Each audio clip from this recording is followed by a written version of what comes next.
Smell it. When the last thing you hear is "I smell it" right before you hit the record button, you can't help but laugh. Good morning, everybody, and welcome to I looked this word up today, Steve, the pre-ante penultimate edition, that means fourth from last, of Forward Maryland. My name is Bill Woodcock. And I'm Steve Hunt, and I don't know, what is that, a $10 word there, bro? Man.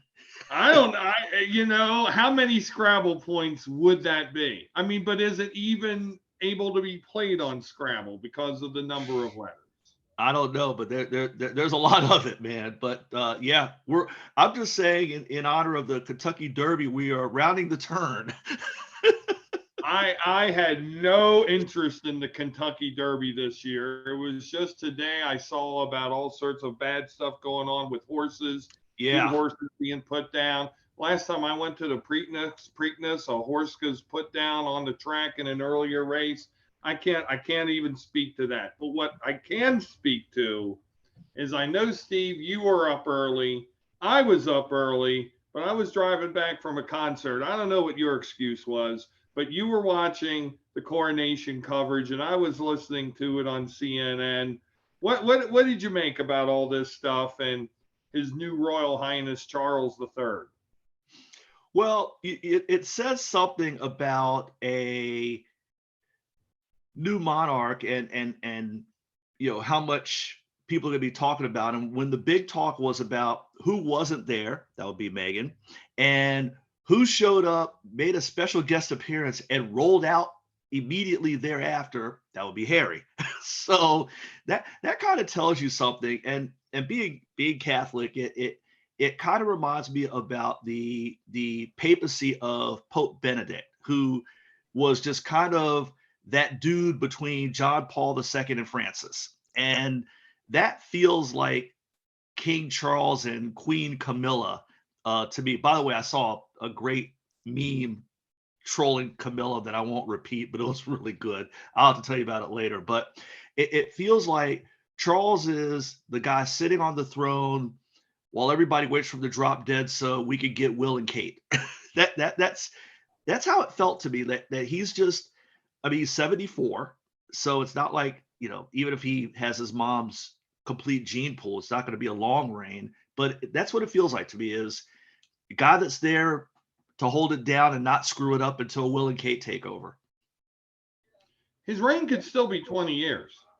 I mean, Yeah, his true. father lived till 99 and his mother saw 100. Yeah, So, that's true. and his grandmother saw 101 or 102. So there's no reason why it couldn't be, Yeah. which still brings William the Third. I think he would be William the Third, or no, William the Fifth. I think he will become into the monarchy and around age 60, Yeah. which is somewhat more reasonable, Hmm. and youthful for a monarch. Um, you know, the royal family is fascinating to me, and I'm trying to follow how my English friends follow the royals. I know some of them who just love the royal family. Some of them have no need for the royals. Some of them are firmly on Harry and Meghan's side, but yet they all watch. They all watch because and we have no analogy to it. I mean, this is why we broke away. This is why we're not part Yeah. of the Commonwealth. We have no analogy to this. You could say a presidential inauguration, but it's not really that. There is no national church as there is in England. So, there's a role the monarch plays in the Anglican Church. Um, there's nothing like it.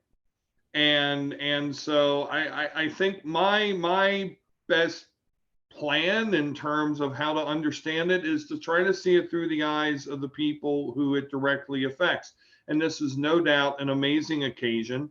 Hmm. 70 years since, almost 71 since the last coronation. Yeah. It's historic, and for many Britons' lives, it's going to be the only coronation they ever see. Um, it's also the most well-known family in the world. I mean, I guess you could probably make a case for some Saudi families or whatnot, but really, the British royal family is the most well-known family in the world and the most followed family in the world. And this whole thing with Harry and Meghan, I guess as Americans, I guess we're fascinated on that because ooh, big diss. But these were the roles that Harry and Meghan decided to give up when they decided not to be working royals. I mean, Harry wasn't supposed to be out there on the balcony waving at everybody. It would have been quite gracious, but also quite out of protocol for him to have appeared. Hmm. And so why do that? Plus, I believe like one of Harry and Meghan's kids was having a birthday that day. Yeah. Harry probably just wanted to get back out of there and go home. Yeah. He participated. I don't think Meghan participated in anything. No, no, she stayed home, and I believe Harry hooked things up to where he could actually get back home to California while it was still Archie's birthday. Well, it was still Saturday. Yeah. So, I have no doubt about that. I mean, I have no doubt that Harry was there and did exactly what Harry was supposed to do and left. Hmm. Um, you know, I don't know, Steve. I mean, I fail. I'm doing my trademark looking off into the distance because I'm trying to find something here to talk about, and I'm just kind of at a loss. It's a cool thing. It's a historic event. Not really that worried while other members of the royal family didn't come. I guess the big thing I wonder about sometimes with some Americans is why do you care so much? I mean, Yeah. my goodness, look at your own families. You'll see as much dysfunction, if not more. Just GTFO. Yeah, CTFO. I agree. And quite frankly, the only thing that may have, besides Harry and Meghan, that may have made this interesting, and you pointed to it, was the fact that it has not happened in a very long time. I think that might have been part of what drew some people in because, like you said, there are people. I mean, this is the first one I've ever seen. Right. And there's some people who are never going to see another one. So I think that might have added at least some interest beyond the tabloidy element of it. But I think you're right. I mean, there's a reason why we fought twice to not have to sweat this.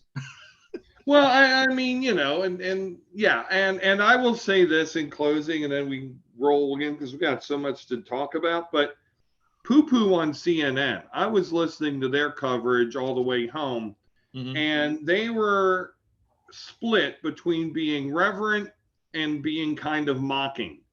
Like that part of the parade included the parade of 180 King Charles Spaniels.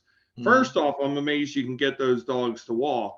Secondly, I mean, it is a lot of them, but you know what? It's their thing. It's cool. Let them have it. Let them do it.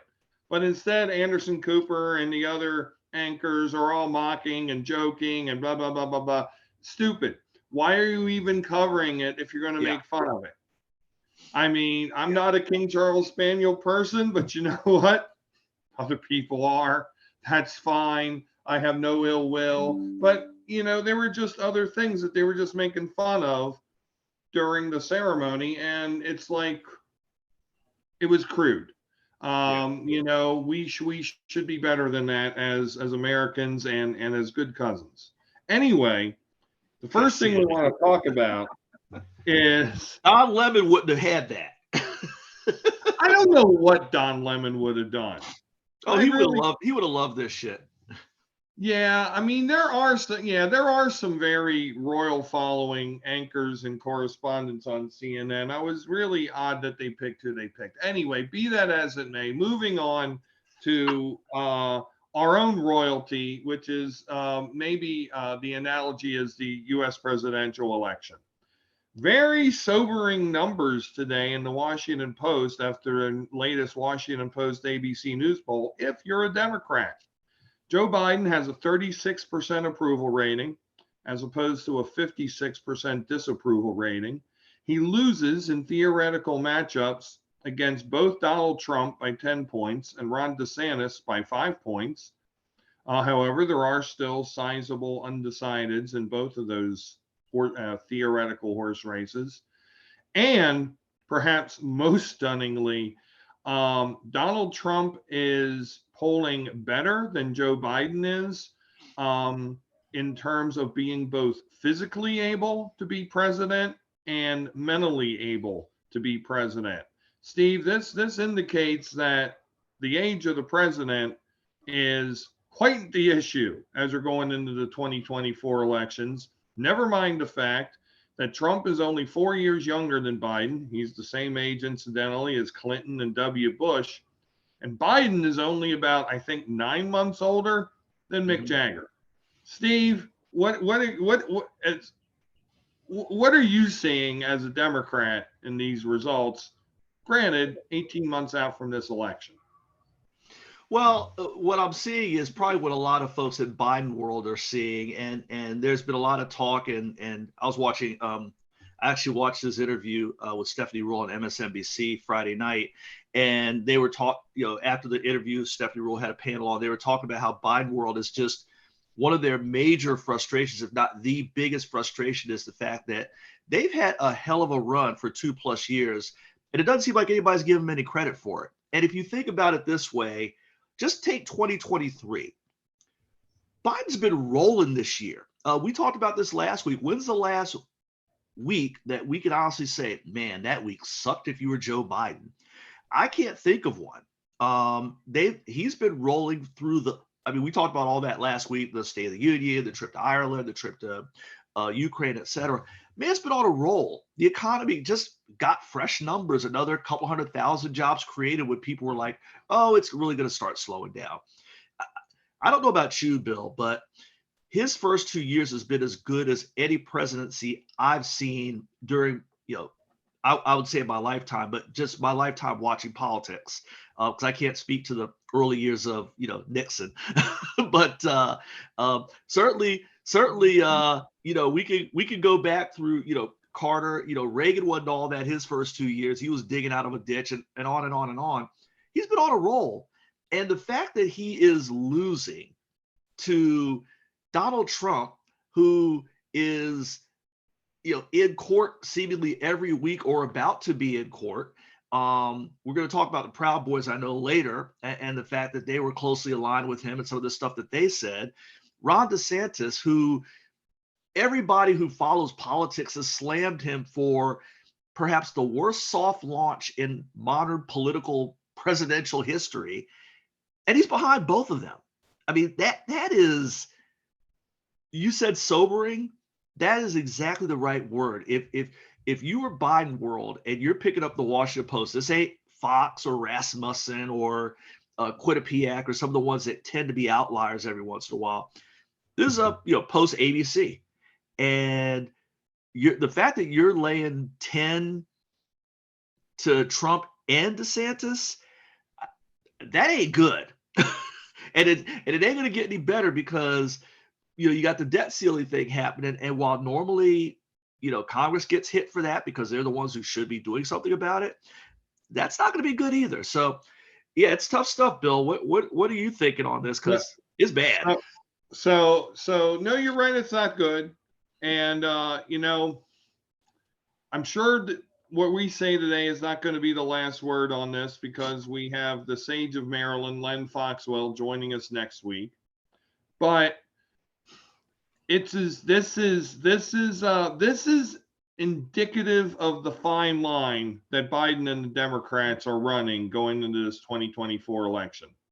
I was watching some reports on Friday about concerns about the president's age, and voters in Michigan who voted Biden last time are talking about, yes, we like him and he's doing a good job, but he's old and he's going to be 86 by the time he's done with 2 terms.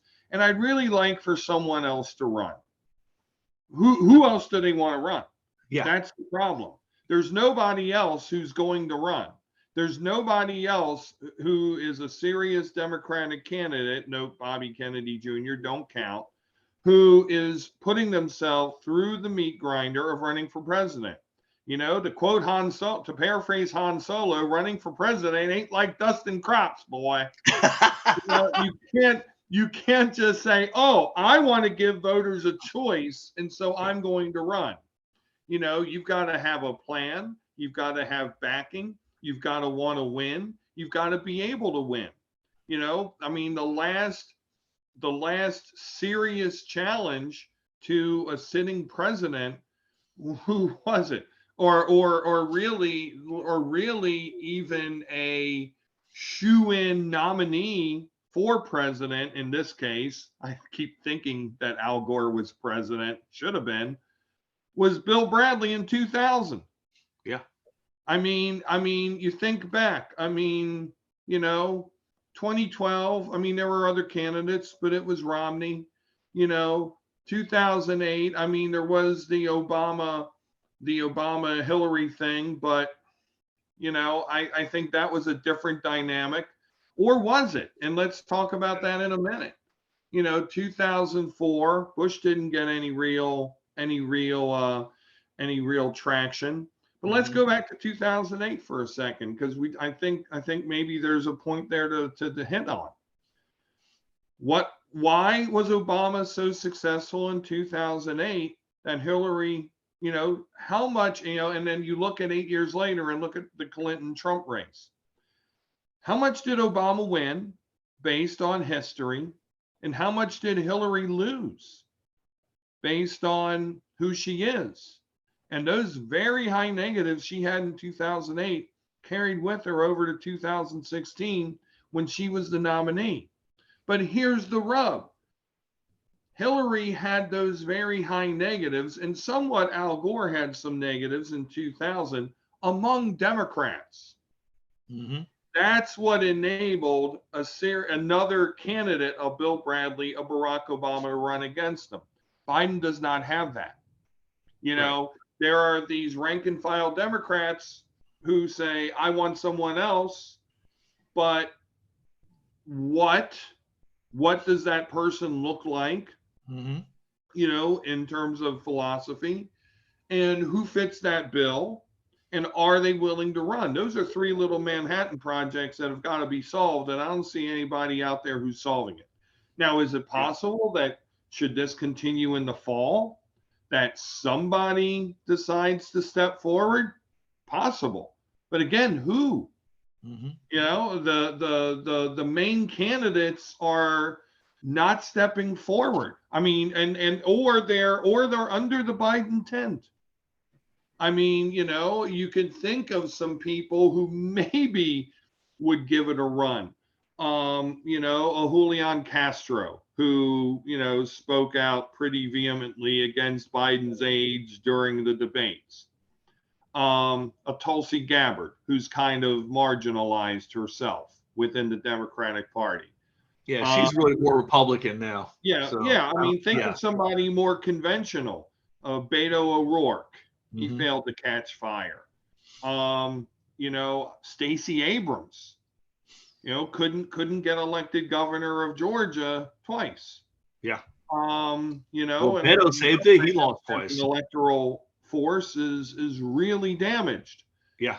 So, you know, the people who would be those frontline candidates, Bernie Sanders, who's older than Biden, Elizabeth Warren, and Amy Klobuchar, obviously not the vice president, Pete, they're not running. You know, Gavin Newsom, Gretchen Whitmer, Wes Moore, any number of other people you can mention in the, you know, Steve Beshear, the Roy Cooper, the governor in North Carolina, they're not running. No. They're all on the Biden train. Yeah. So where is this going to come? I don't know. So Democrats have a super fine line to walk these 18 months. I think they can get back on the track. You know, they do have to, I mean, there is a gap there. People need to be shown what the accomplishments have been, what the next 4 years brings, and they need to be shown the alternative. You know, we say that Biden line all the time. Don't compare me to the almighty, compare me to the alternative. they need to see all that. So, and to your point about all the Trump legal stuff and the DeSantis stuff, they've gotten so much free press, free ink, free everything the last few weeks. So Yeah. one could imagine that they're cresting a little bit. But wow, It's crazy. one issue. With the age thing, Steve, one trip to Walter Reed Naval Hospital, one trip of, one report of a presidential physical where, well, the president's, condition is a little bit worse than it was last year, blah, blah, blah, blah, and everybody's going to lose their mind. So Yeah. we are rolling the dice big time, I think. And if there is an 82-year-old man who can win re-election as president, I think it is Joe Biden. But and like I said, I'm on the train but wow. No, and you're right, Bill, and great history there. I actually, when you're talking about a sitting president, go back to 1980, where Kennedy challenged Carter and it went all the way to the convention. But the difference being, Carter, in terms of his administration, in terms of the state of the country, was a mess. We're in the middle of the Iran hostage crisis. Economy was cratering. Right now the economy is rolling, and we're world leaders, with Ukraine and some other things. So you can't even compare that, because the conditions are far better in 2023 than they were in 1979, when Kennedy decided, okay, this guy is not going to make it. I need to jump in this thing. And you're right about the age thing, and I think that is a cloud over everything, despite the fact that Biden has shown lately that, we're going to talk about a few things, that he seems perfectly fine to me. As far as his age, he seems like a guy who can certainly handle his business. And I don't know if that will get out of people's heads. I think the one consolation for the Biden team is it is a year and a half out. The bad news is you're going to have to sweat the next year and a half and hope there isn't that trip to Walter Reed. But I think what Biden world is hanging their hat on at this point, it might be the only thing they can hang their hat on, is at some point next year, shit gets real. And you're going to have, it's no longer going to be hypothetical. You're no longer going to have Democrats say, well, and I've heard this, I'm sure you have too, Bill. I want Biden, but in a younger package. And to your question, who is that? Who is that, young Joe, who's going to get it done? And oh, by the way, beat DeSantis or Trump. You could rattle off some names, and I can tell you why they wouldn't beat either one of them, quite frankly. And I think I could make a pretty decent case for all of them losing to DeSantis and most of them losing to Trump. But so you're right. This guy he's the guy to get it done. And my hope, as you and I both we're on the train, we're both Dems, is that when it gets real and it becomes as you said it, almighty versus the alternative, and you look at the alternative across the board, Democrats and independents, and even a few Republicans, which I've said this before, it's sad that Biden's strongest advocates are disaffected Republicans like your Lincolns or Republicans against Trumpism. I hear more stuff out of Charlie Sykes and Michael Steele and Rick Wilson in terms of cases as to why Biden should be reelected than I do out of, name Democrats who are on TV all the time. Charlie Sykes makes a better case than AOC for Biden, quite frankly. So, maybe when it gets real to get better, but right now, not good numbers, and Biden's just going to his team's just going to have to somehow get to November of 2024. It's going to be hard. It's not going to be easy.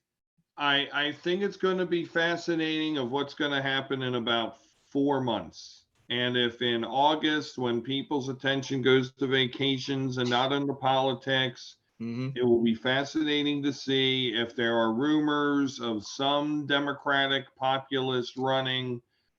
I have no idea who that could be. Yeah. I mean, I keep thinking, the former governor from Montana who lost the Senate race last time. And my God, I can't even remember his name right now, but I remember really liking him in the primary last time. Yeah. And Andrew Yang, Mhm. somebody, who can self-finance a campaign. Oh, Bullock, Uh, I think it is. Is it Steve Bullock? Steve Bullock, I yes. liked him a lot too. Yeah. Yeah, good dude. But who does it? Yeah, It's not going to be like a Ralph Northam, because of his other issues. It's not going to be a Martin O'Malley or, somebody who's been out of currency in the National Party for several years. Um, I mean, I just don't see that person out there. So, we're stuck, I think. Unless if we're not, but I think we're stuck. And so, we'll just keep praying for the president's health every day. yeah. Whose health we are not praying for are the Proud Boys. So Steve, a whole bunch of Proud Boys, I believe 6 of them exactly, were convicted of seditionist treason, which I believe used to be punishable by hanging. Yeah. It is a very rarely used federal sanction in the United States anymore. You know why? Because we don't have treason. That's why. Except on January 6th, we did. Thank you to the former president who is more mentally and physically able to serve as president. So again, my head's not getting around any of that. Regardless, one of these Proud Boys just got a 14-year sentence in the pokey. So goodbye to that one. And Proud Boys leader, who ironically, the same day the same day, or what was it? I believe he was given a tour of the White House on, I think, following January 6th. And Right. then the same day he was arrested and suspected in like some sort of an assault, or even worse, I think it might have even been a murder of a Black Lives Matter protester.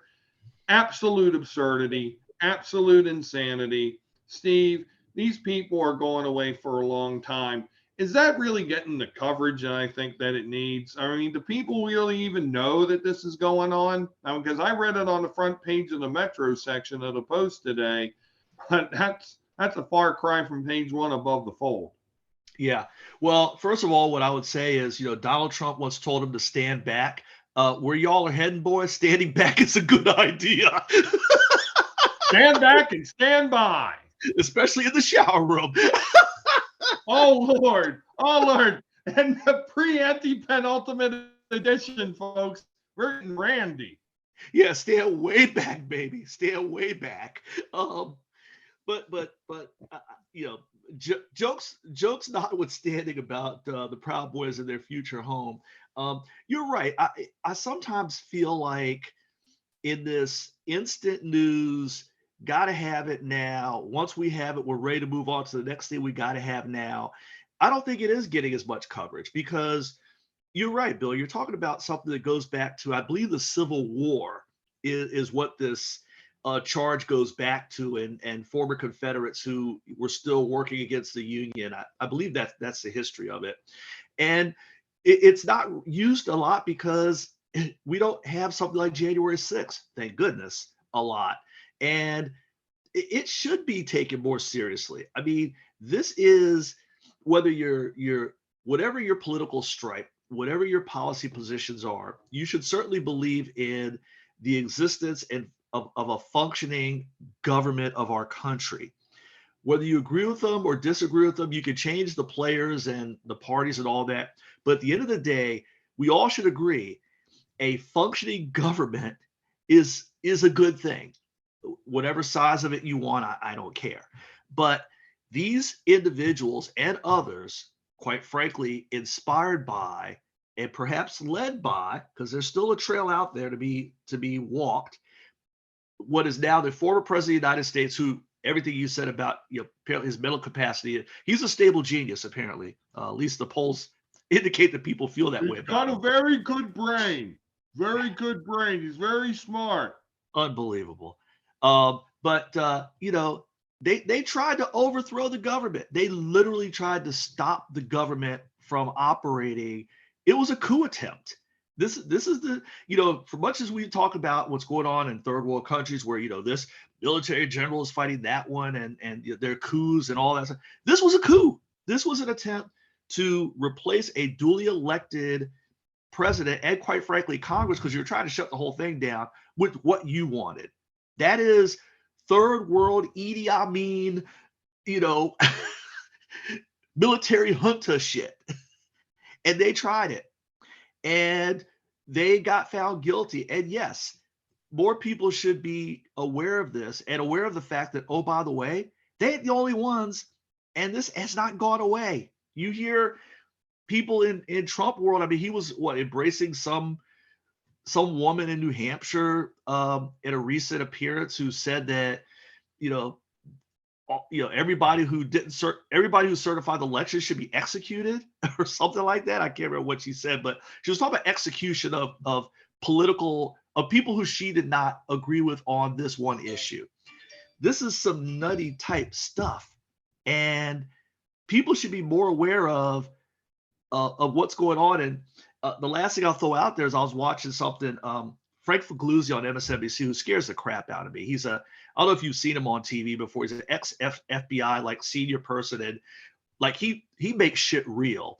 And he was talking about this former FBI senior person who he served with, who was in the Capitol on January 6th, and he was saying, "Look, I talked to people I used to work with at the Bureau. There were a number of former and current FBI people at the Capitol on January 6th, along with people who have military, cop experience." So, how far this whole, what do they call it? I forget what they call it. Deep state, conspiracy stuff goes within our government and within, national security and intel. I mean, this is some scary shit, and people should definitely be more aware of it. So you're right, Bill. Not enough people talk about this. Let me tell you, Steve, we know this ever since 2015. That whole brand has been about projection, and I don't understand why media don't catch on to this bullshit. Yeah. If I'm not going to be arrogant in saying this, if there was a deep state on the left side in the United States, I would know about it. Yeah. Literally, I would know about it. And it doesn't exist. It really does not exist. However, deep state does exist on the right side. And I can remember quite well, we all have these friends who are so partisan one way or the other. They like to say, "Oh, well, I see both sides. I just always agree with my side." Right. We all have these friggin' people. Yep. So I was thinking about this last night, and I was thinking about one in general who was trying to convince me a year or so ago that January 6th was not an insurrection. Oh, I hate that they use that term insurrection. It was violent and there were people committing crimes, but they weren't trying to overthrow the government, except they were expressly there for the purpose of grabbing the certified ballots from the various states, the ones who voted for Trump and for Biden. They wanted them all. They don't want the ones from Arizona, Pennsylvania, Georgia, what have you. They wanted them all. They shouldn't have wanted any of them. Now, did they have much of a plan about how they were going to do that and how that was going to work? No. They were a bunch of people who live in their parents' basements, and they probably live with their parents and their kids and don't pay their child support. And that's where they were. That's the sort of person, that's the sort of high-level individual who was there. And I believe that there are also people there who were in law enforcement or in strategy. They're allowed to be conservative. Hell, they're allowed to be Trump people. But should they have been there? No, probably not. But I believe that they were. So there was something that was tried to be done. There was. And I don't think they had any clue. I mean, what the hell? You got a guy dressed up like the Loyal Order of the Water Buffalo with American flag face paint. You got that loser. You got people taking dumps on Nancy Pelosi's desk. You know, you don't exactly. This was not. This was not a. This was not the William F. Buckley Jr. Society with their copies of National Review under their arms, you know, and a Bible in their other hand, held up the right way, by the way, since Trump held it upside down, jackass, and and storming, you know, on behalf of the conservatives. This was lunacy. This was insanity. And it's amazing to me, but not really, how quickly we forget that, how Yeah. quickly we forget the ridiculousness, and how it rolls off of so many other people's backs. It does go to show, I think, how distraught people are and how distressed people are in this country. And there really is a comfort gap. There's a lot of agitated people still. And I Yeah. think this is tied into these poll results. There's still a lot of dissatisfied people. How dissatisfied? That they're going to trust Trump again, you Yeah. know, or DeSantis, who's got the brain of a gnat. I mean, I mean, you know, there are many other Republican candidates Right. out there that, for my friends on the right, you can vote for. But if you vote for any of these two idiots, you're wasting your vote. You just Yeah. are. And I just think you can't put these losers away for far long enough. Yep. Can't make a big enough example out of them. You know, just get rid of them. Every single one. And by the way, to those people who are out there, the government's coming for you because they are still opening up prosecutions about people who they found on cameras, on videos, who they have identified after 2 years, you know, where other people are flipping over saying this one was there too, that one was there too, this one was there too. So, you know, I can understand if you just happened to walk to the Capitol and you know you stood outside the reflecting pool and was like, "Whoa," I can understand you're probably okay. But Yeah. damn it, if you went inside that building and you went on those grounds that day, it's coming. It's coming for you because the government ain't giving up. No, And they're Trump's not. not going to save you either. And Trump might find his way in trouble because part of the Proud Boys defense was Trump made me do it. So Thank you. I don't think that paper trail or that legal trail is ended. And by the way, Bill, you mentioned something that I won't get into. Maybe we can talk to Lynn Foxwell about this because he breaks this stuff down way better than I know I do. And you said there are a lot of distraught people out there, and it reflects itself in the polls. If I were running a poll, I would ask people, what are you distraught about? What is so wrong? I mean, there's this whole right track, wrong track. What's so wrong right now? I mean, look, we all, you and I both lived through several hard times. I personally lived through and survived the Great Recession of 08, 09. I was one of those bunch of people who were laid off. I couldn't find a full-time job, telling some personal stories here, but I couldn't find a full-time job for 3 years. I went through it, man. I was distraught. And I saw friends who were in the same situation. I saw neighbors. I was part of, job search groups where I was in a room full of 30, 40, 50 people, all in the same boat. I don't know about you, but I'm not seeing that. I mean, if people want to find a job, there are jobs out there. Companies are struggling for workers. They're cannibalizing each other for workers. I just want to know from somebody who says, I hate Biden because he's doing a horrible job and the country's going to hell. Can somebody define that for me? And I don't want an answer now. I know we've got a lot to do today, and we can maybe talk about this with Lynn, but I just want to throw that out there. What is so horrible right now? But besides some of the social things that we need to deal with, but Republicans also don't want to deal with those either. But what's your beef? Just a question. As one of our favorite all-time professional wrestlers and his son say, hard times make better men. And that is exactly where we are, daddy. But I can see it. I do see it. People care about the here and now. We don't have people of enduring character anymore. As a society, in many ways, we suck. But people are worried more about paying. I mean, it used to be in this country that the price of gas went up, the price of food went up. You realize that there was, stuff going on. It Yeah. was shared sacrifice. You Mhm. did your bit. Right. People are overall just much more selfish, Yeah. much more self-centered, much more self-absorbed. People worry too much about, their brands, more, people who consider themselves exceptional, like a lot of the people who exist in our fine community. There's not that, it's that old thing about if we were invaded by a foreign power or aliens came down and started shooting, who would pick up arms and fight for, what they believe in, and who would turn tail.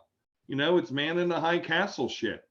Yeah. And I know that I would fight right alongside, members of the Proud Boys in order to preserve the American way of life, because it's an important way of life and it is the last best hope for democracy in the world. Yeah. I don't know how many people on that side would fight alongside me, because they're too worried about what they've been scared into believing are their threats. Anyway, we could talk about this next week, and I'm sure we will. But let's talk about an opportunity that comes up very rarely in the state of Maryland, because this is a Maryland politics show. Mm-hmm. U.S. Senator Ben Cardin is retiring. There are currently 3 candidates to replace him. Jerome Siegel, forget him. He's a gadfly. He's a nut. Montgomery County member Will Jawando, and Congressman David Trone from the 6th Congressional District. Angela Also Brooks, the county executive of Prince George's County, is expected to enter the fray soon. It's also speculated that Johnny Olszewski, the Baltimore County executive, may run, and Jamie Raskin, the congressman from the 8th Congressional District in Montgomery County, may run.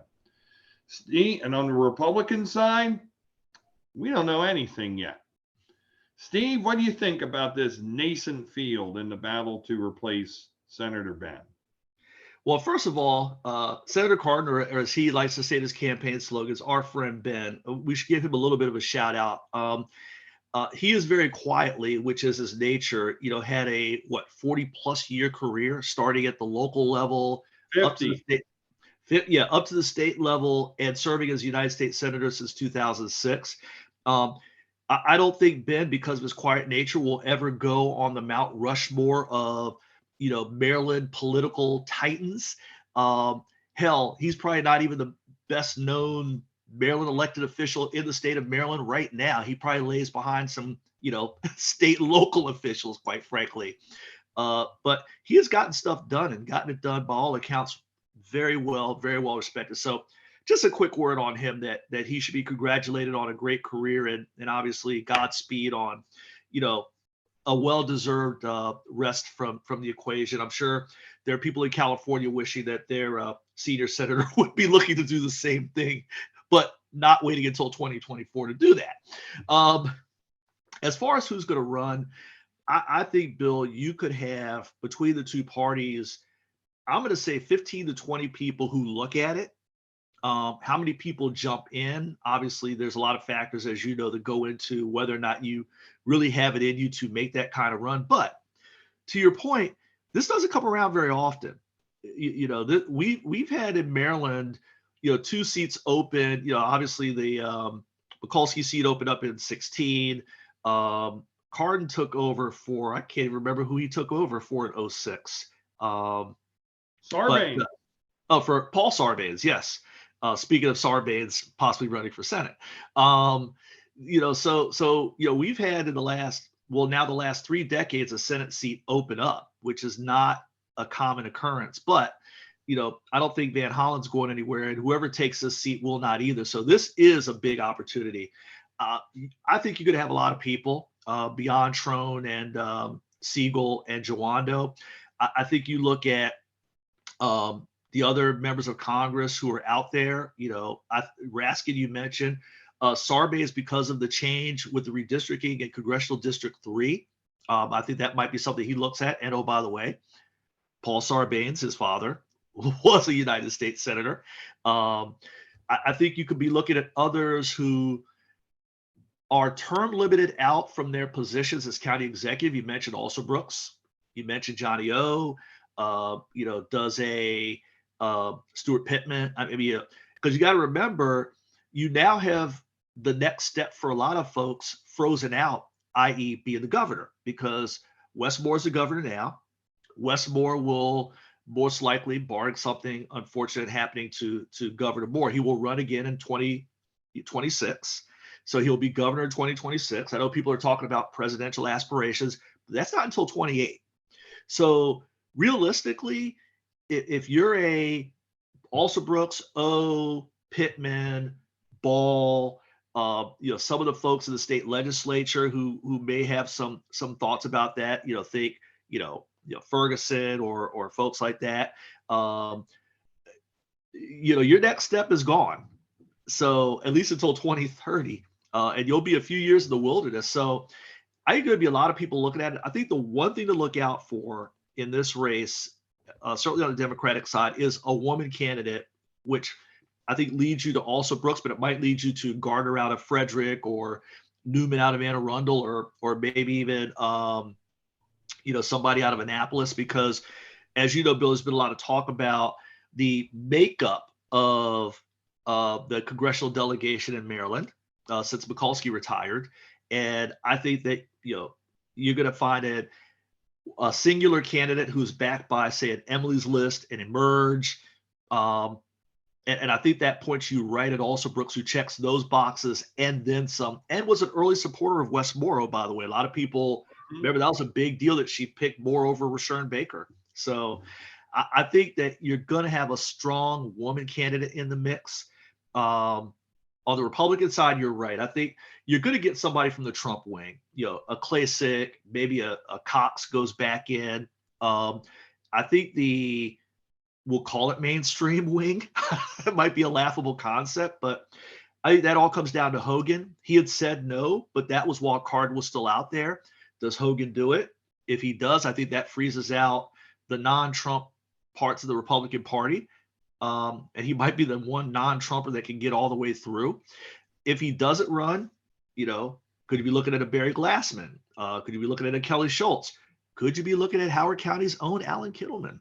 I think if Hogan's not in, there will be a number of Republicans in the non-Trump wing that look at it. So, like I said, I think you're going to have a lot of people look at it. Who gets in? It'll be interesting. Yeah, there was a lot there. I mean, I guess we can talk about this more with Len also. I mean, none of the Republican names you mentioned made me go, oh, they can win. I mean, the only one out there that says anything to me is Larry Hogan. Mm-hmm. Kathy Jalega, I'll put out there, the former the state delegate who's run for Senate before. Yep. I don't know. I mean, you're right about Glassman. I don't see AK taking a shot at that. Don't know who else might be there. Cox. Ironically, I just heard that Gordana Schiafinelli or whatever her name was, joined some other far right party that's trying to organize in Maryland. So, good riddance to that nutball. But this is a Democratic seat to lose. It's going to lean strongly. Yeah. The election's going to be in the Democratic primary. Angela also Brooks is going to have a big advantage being in a vote-rich county, but also trying to make history as only the third elected female African-American senator in this country's history. Yeah. So there is that. Trone has a lot of money. Raskin will have a ton of name recognition and a lot of goodwill because of what he did during the impeachment trial. It's going to be a Pier Sixer, and so that's going to be fun. Moving along, because we are running on time because we got a lot today. Yeah, Steve, we started to talk about this last week. but this is a very good time to be a Baltimore Washington sports fan. Mm-hmm. The Orioles are off to, they had their best April in franchise history. They're currently on the end of a very successful 10-game road trip where they have demolished everybody in front of them, and currently are in the middle of a pitched battle in a 3-game series against Atlanta, who's one of the best teams in the National League. Orioles have about the third or fourth best record in all of Major League Baseball. You look down at the farm teams, their AAA team, the Norfolk Tides, is the best team by record in all of Major League Baseball, not just AAA, all of the minor leagues at winning at over a 730, 73% clip. You look at the Baltimore Ravens. Lamar Jackson just signed. There was for 5 years, $260 million. Very successful draft class. NFL schedule comes out Saturday.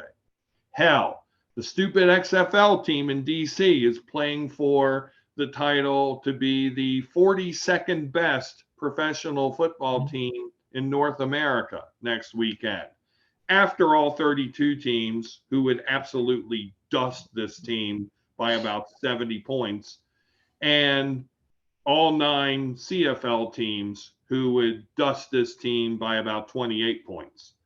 But 42nd is something. And I'm not sure about the USFL teams. I think some of the USFL teams, from just seeing what I see, would beat the DC Defenders. But anyway, minor league football, whatever. It's, the college lacrosse season is happening. Maryland and Johns Hopkins and Loyola are all on the rise. Steve, it's a great year. It's a great time to be a sports fan in the area. What are you looking at here? It is a really good time, and I'll start with the Orioles. They went through a stretch, and people were saying, well, if they don't do good here, they're never going to do good because it's 22 games, I think, against teams that were 500 or below, teams like the Tigers, the Royals, etc. They went 17-5, so they rolled through that. And then people said, oh, well, you have to go down to Atlanta, who is another top 5 team in MLB. Well, guess what?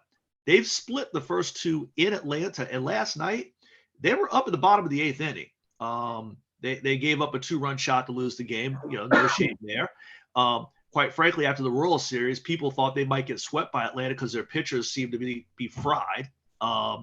And here's he talked about the minor league system, which, despite the fact that Rutschman came up, Henderson came up, despite all the folks who have been elevated to the major league team, still the number 1 farm club in Major League Baseball. And here's everything you need to know about the Baltimore Orioles right now. Infielder Jorge Mateo right now is killing it. He could be an all-star. As of right now, he would be an all-star. And people in Baltimore are wondering what his long-term future looks like. And could he be a trade chip at the deadline to get more pitching in? Why? Because they have like 56 infielders that are killing it in the minors right now. So you're in a situation where you've got an all-star infielder who, if you've ever seen him play, some of the plays he makes are just next level. I mean, him and Henderson might be the best defensive left side infield in baseball right now. And they're already saying, well, we could trade him and pick up some pitching, maybe a corner outfielder, because we've got all these kids who are coming up who are like murdering it. I mean, Jackson Holliday, who, this time last year was getting ready for prom, is like rolling through the low A's, and I think he's already up to average. He's in high A now. Yeah, I mean, he's already up in average. I mean, what is going on in Baltimore is absolutely insane right now with the Orioles. I mean, this team is good. The next challenge, of course, will be next week where they play a couple against Tampa Bay, and I think they have the Angels behind that. But if they can get through this next couple of weeks and they're still standing and looking good, and still, even if they're in second place behind the Rays, who are even crazier right now, they haven't even lost. I think they've lost like 6 games all season or something. That's good times. The Ravens, absolutely. I mean, you couldn't have written it better. And for all the folks in the Ravens flock who were stressing a month ago, Eric DeCosta is that dude. And oh, by the way, you forgot to mention that right behind the draft, they signed Rock Ya-Sin, Mhm. who Right. is a quality corner, age 26. And with the Jackson contract, they saved, I think, like 10 or 11 million dollars in cap space because of the way they structured it for next year. They can sign more people. So, the Ravens are as good on paper as any team in the AFC not named the Kansas City Chiefs, because they've got that Mahomes guy who's, really, really good and just kind of puts everything on its head. But, they're as good as Cincinnati. Hell, they gave Cincinnati a run for their money twice last year with, a bunch of guys who were working at Walmart the week before. Mhm. So, imagine with, this team, playing Cincinnati. Yeah, have fun with that, Burrow.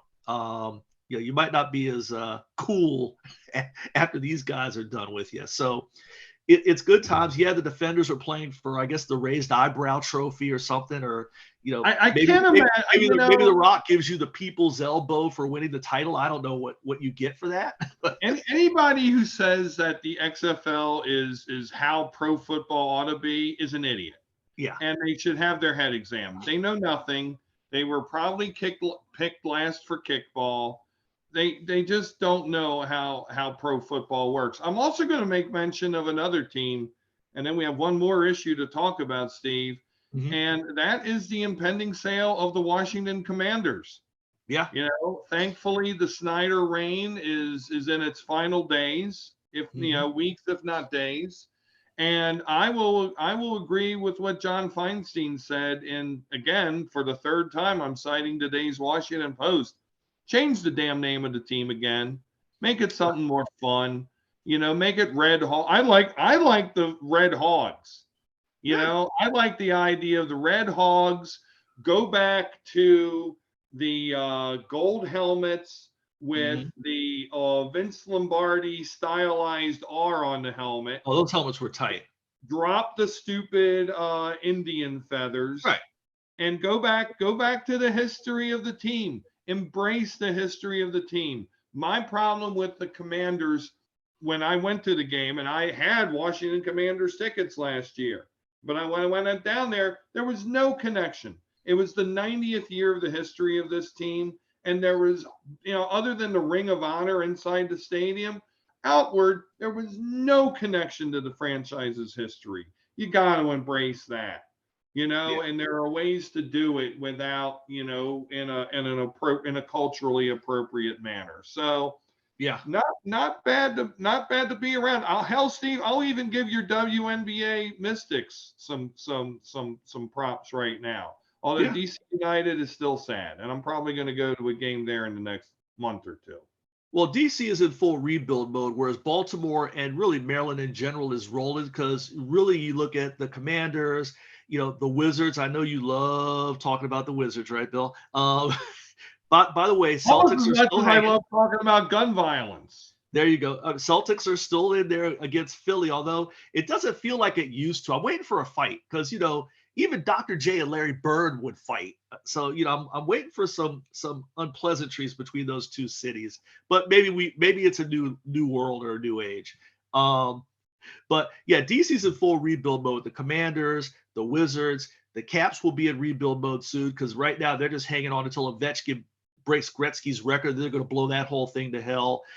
Georgetown, Hoyas basketball. So, whereas Maryland proper, including Baltimore, is rolling, DC's in rebuild, but certainly, I've never been a fan of the Redskins / football team / Commanders, but I think it is a good thing when they're in the mix and in the equation for the DC metro region. So, hopefully the new owner will do some good things. It can't be any worse than what Snyder did to this franchise.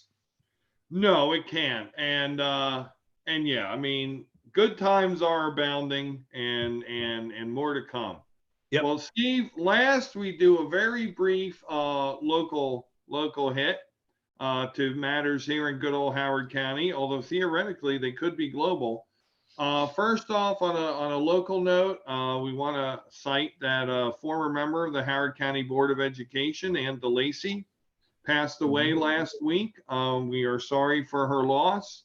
But I'm not going to let some of the things I saw on social media go unchecked. I wouldn't be who I am if I did. This person's, it would seem that maybe this person had done some good work since leaving the Board of Education, but I worked very hard to make sure Ann DeLacy was not reelected to the Howard County Board of Education, and I was proud of it. She was always very negative about schools in Columbia. Very negative about the future of our school system and the future of our county. And she was terrible. A habitual fibber, a habitual liar. She was maybe in local politics, she was maybe about the least well-equipped person to ever hold any sort of a office in Howard County that I've ever seen before or since. And that's saying something. So, blessings to her soul, blessings to her loved ones. But I cannot in all good conscience sit there and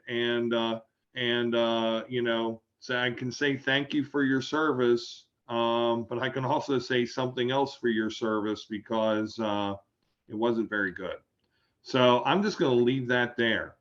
But on a much better note, one of the co-hosts of this show, whose initials are BW, wrote some books.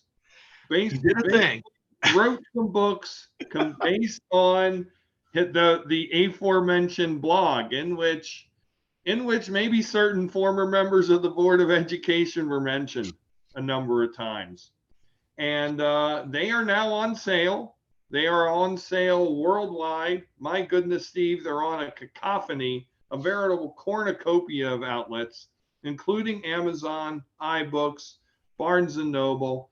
We're worldwide, Steve. Kobo in Canada, the Asian site, eCentral, Siando, which I believe is in Germany, Gardner's, which is an online bookseller in the United Kingdom, some academic booksellers, one called Baker and Taylor in particular. They are online, available for ebook sale shortly. Print-on-demand versions will be available online.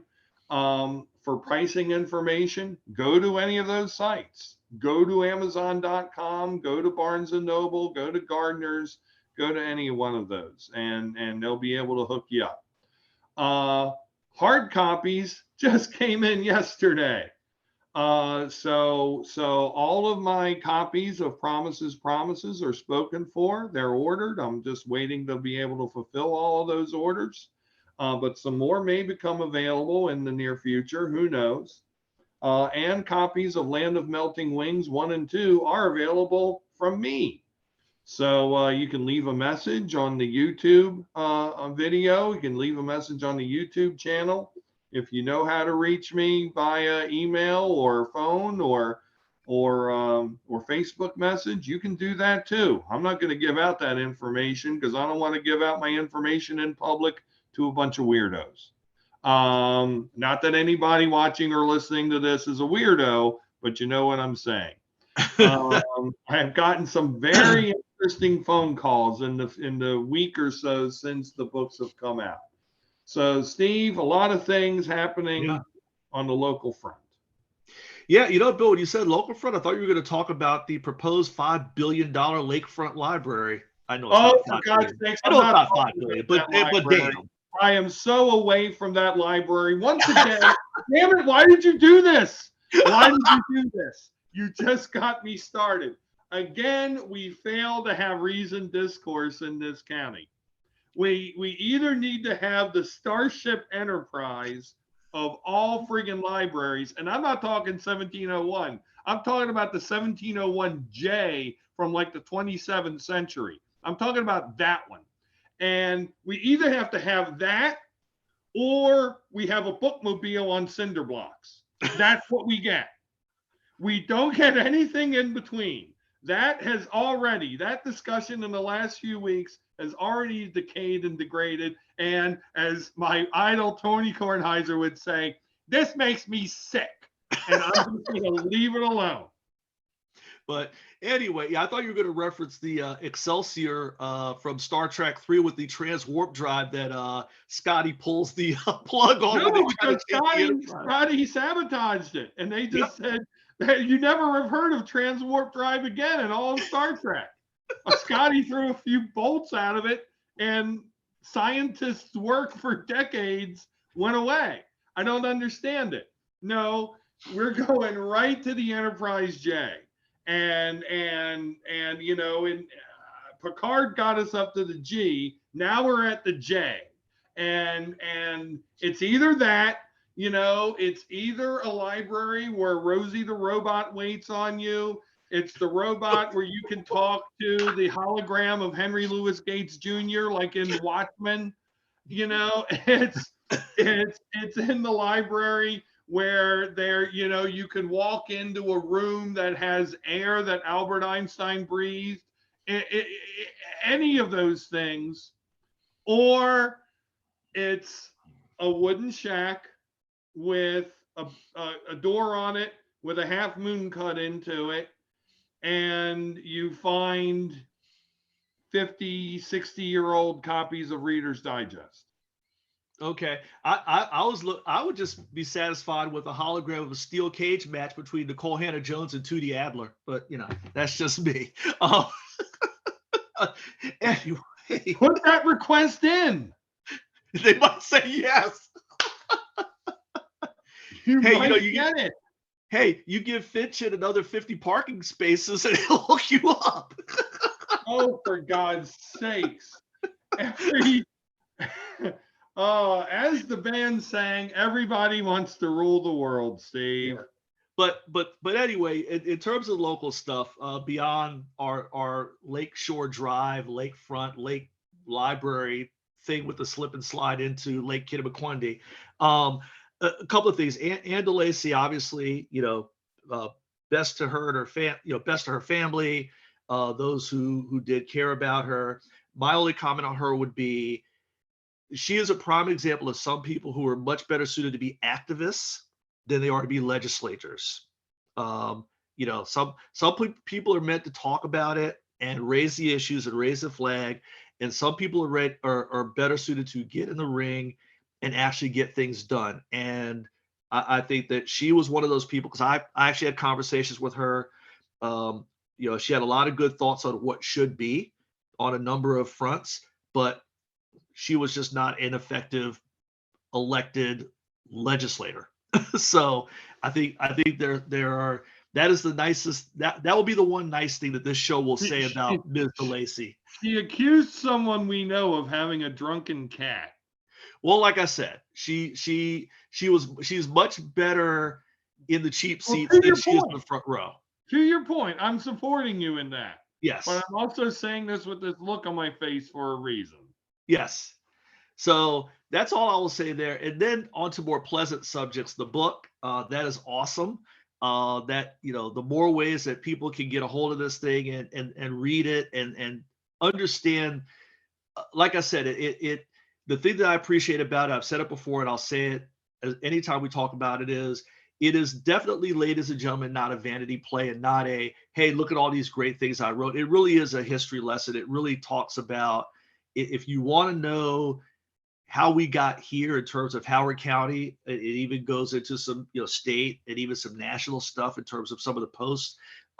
It's a good source of reading. And he took out all the more inflammatory Marshmallow Man stuff. So Moms for Liberty may let this exist in a library. I hope so. God, I hope so. I mean, I took the whole blog down so that people couldn't even get into like old posts and whatnot. But you know, I'll tell you, and anybody who's listening this long into this podcast cares to hear about this. Yeah, they're crazy. You know, if you don't live in Howard County, why would you care? Because you live in a community. Yeah. And the story of Howard County is also the story of your community.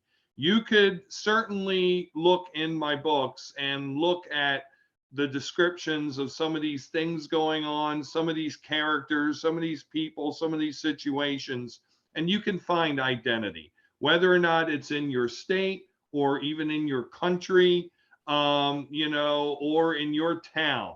I'm Mhm. sure that there are people out there who will identify with, people, places, and things and go, oh, yeah, that's just like so and so Oh where I yeah. live. So, just like any other book, you don't need to have grown up in the South to have read To Kill a Mockingbird, but, Yeah. you can certainly relate the plight of the characters therein with your own experiences. So, there's really no difference. So, True. I have been really amazed at the reception. I'm humbled by it. Like I said, the hard copies I have of Promises, Promises are already all spoken for. And I had extra that they sent me, more than my allocation I ordered. So I'm looking forward to that happening for the second books. And oh my word, to be able to have to order a second printing and then maybe distribute this wider and broader, that would be amazing. So thank Yeah. you already for your support. It does also make me feel, and this is the last thing I'm going to say on the matter before we wrap up. Um, I'm not, Steve, to your point, I'm also not a good person to be an elected official. In part because I'd have to compromise too much. I'm a good compromiser, but I'm a better leader. Um, and what the reception these books is getting is telling me is that there's still a lot of respect out there for candor. There's still a lot of respect out there for realness and being authentic. Mhm. And maybe some of that is reflected as to why, some people who you and I may disagree with, are still getting play in political polls. But I'd also like to think that it means that, there is a good segment of the public, a persuadable part of the public that wants to be able to use its discernment, and hear, how the sausage gets made, and hear what people who are involved with how the sausage gets made think about it. That's what I tried to do every day with my blog, and that comes through in spades in those pages. So thank you all Yep. for caring. Thank you all for being supportive, and we'll get more books sold. It'll be awesome. Absolutely. Look forward to it. And I would agree with you on all your points, this, including this podcast, which has grown in viewership and people who have subscribed and that sort of thing over the years. I think you're right. I think there is still room for frank, honest, open discussion that, oh, by the way, is not a show that is a cheerleader for one side or the other. Because if anybody's listening to any of these shows, we will lay into a Democrat as quickly as we will lay into a Republican. So I think there's also room for any sort of forum where people feel like the person behind it is an honest broker. They're calling it the way they see it. Maybe the language is more than we would want to hear, because Bill, you and I get into it sometimes as far as we throw some language out, and who can forget my reference to a certain part of Kevin McCarthy's anatomy, but I've tried to. but at least you can say we're giving it to you as honestly as we can. So yeah, buy the book, you'll love it. With that, we move now to our penultimate. No, pre-ante penultimate. We move now to our anti-pre-ultimate edition on the Oh my 14th, God. a Mother's Day matinee featuring none other than Len Foxwell on this very program. And then the penultimate edition on the 21st with guest TBD. There are some feelers out there. And then the final cut itself, possibly with a special guest from elsewhere in Columbia, Maryland, will happen at a super undisclosed location on Tuesday night, the 30th of May. And why is it super undisclosed? Because there would be groupies. And if we disclose the location, there would be fans wanting to join us. We know this. And I can't be responsible for all y'all. Yeah, we love you, but you know, we from the very beginning set out to do it the way we have continued to do it. So we're taking a little bit of a risk to going to another undisclosed location beyond our standard one of, you know, our basements or, you know, my park bench or my car. But we're stepping out of the box a little bit, but yeah, we still want to keep it under wraps. But we are risking getting arrested. So there is that. Yes. You know, we're like the Blues Brothers. If we're gonna go out, hey, we're gonna go out hard. You know, I started being Elwood, but now I'm so Jake. Oh, you're absolutely Jake. You are absolutely Jake, my friend. Sorry. Oh, there was a day I was like 16. I could pull off Elwood, but no more. However, have you seen Elwood lately? Oh, Lordy. Well, yeah. Anyway, Steve, we're at the end. Anything else for our pre-Andy penultimate edition? Oh gosh, no.